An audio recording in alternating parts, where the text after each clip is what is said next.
Welcome back, Wogglers. So today we're still talking about blueprints, but we're going to go over the options of things you can do after the blueprint transition. All right, so first things first, let's hit that settings gear in the top right corner.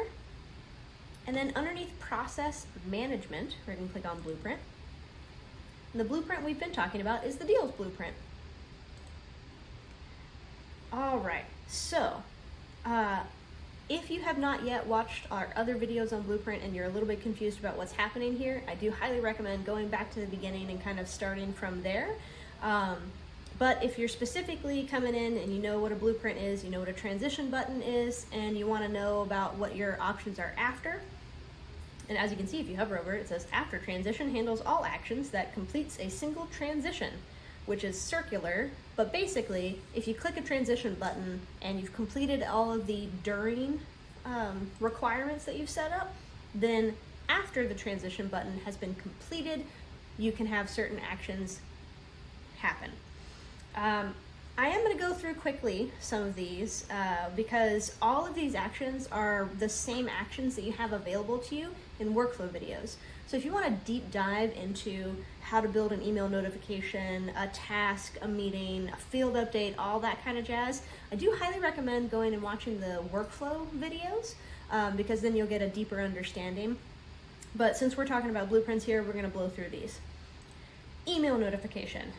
It's pretty self-explanatory. After you click a transition button, an email notification goes out. You give the notification itself a name. You choose your recipients, you choose your template. Your template is where you state what the subject is, so don't be confused by the name versus the subject. All right, you also have the ability to associate an existing. So for example, we can go ahead and grab an email notification that we've already built for perhaps a different workflow. We can just use it here. So we'll go ahead and associate that.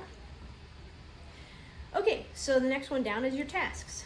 Again, pretty self-explanatory. After you complete the transition button, a task automatically generates against that deal or whatever module you're creating this blueprint off of.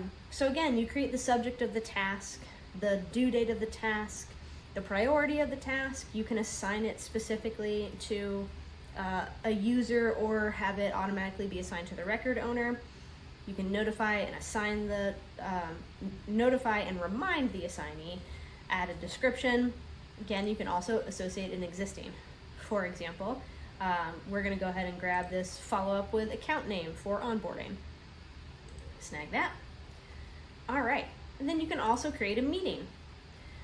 So let's say in our process here that not only does an email go out and a task gets created for the user, we want to go ahead and schedule a meeting with the client.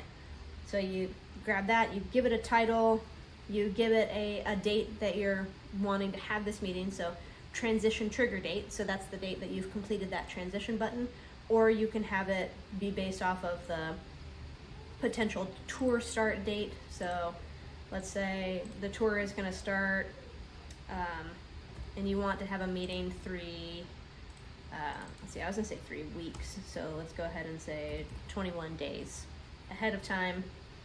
You know, give it a duration. You can set yourself as the host. There are more fields, but again, go ahead and look at that other video about how to create a meeting. But that's an option for you. Next are field updates. It's pretty self-explanatory. You decide which field you want to update and what you want to update it to. You have a create record. Now this is a little bit different. This allows you to create a new record in a different module. So you could create a meeting notes record, you could create a hotel record, a food or a travel record at this point in the blueprint. So if in your process of moving a deal or a lead or whatever you're creating this blueprint for, if in that you want to have an associated record be created, you can use this create record option. A webhook, which we've gone into in depth in a different video, so I do highly recommend looking at that video. That is kind of if you want to talk to other applications that might not inside the Zoho CRM. Custom action, that's where you create a custom function. and a tag. So at this point, you can add a tag or remove a tag from the deal record, because our blueprint is based off of deals. If your blueprint is based off of leads, then you can add or remove from leads. All right, so those are all of your options for the after actions in a blueprint transition.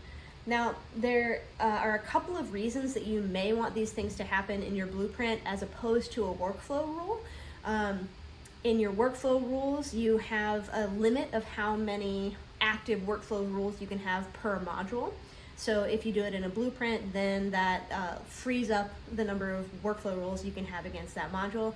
Also, it gives you a little bit more manual control over when that action happens. So if you know that your after action is an email notification to the client once you click this deposit paid, then the user is manually going in there and saying deposit has been paid, send that email, while also doing these other automations.